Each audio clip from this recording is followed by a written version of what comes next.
Alden with short update and during special block screening ng The Hungry Tita para kay Alden, kung saan pinagpadaluhan si Alden dyan sa Robinson, Malolos, Bulacan.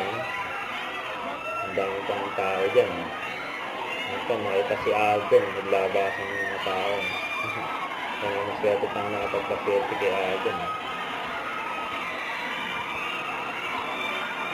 Grabe niyawan, napababa ang escalator. Tuwang-tuwa yung mga tao dyan sa mall. Nakita mo lang si Alden ito ng The Multimedia Store.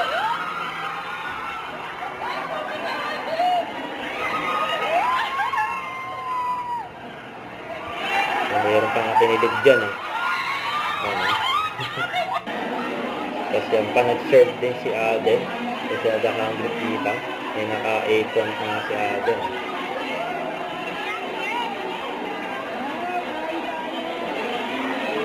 Agutan pa nga, shawarma.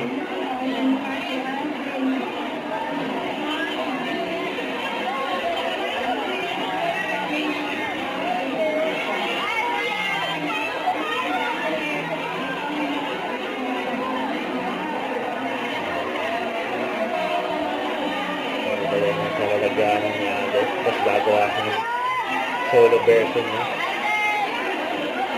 The Hungry Tita shawarma.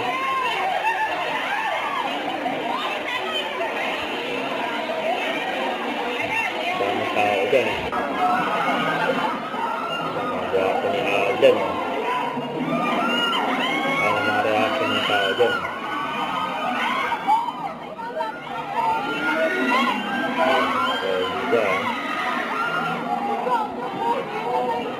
Gwapo na pogi pa.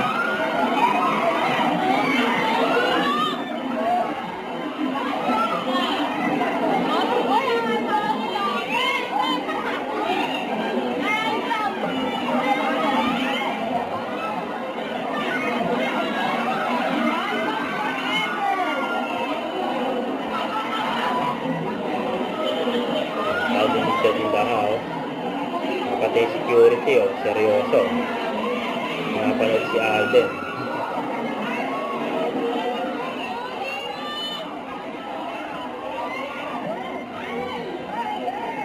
Pati security, kinigilig din. Grabe yun. Kaya tinanggal na nga ni Alden yung apron. Dahil picture taking na kasama yung mga owner ng The Hungry Tita na nagpa-black screen para kay Alden. Grabe yun. Yung kasama ni Alden mga owner ng The Hungry Tita. Hungry Tita sila. Kita dimples ni Alden ang lalim.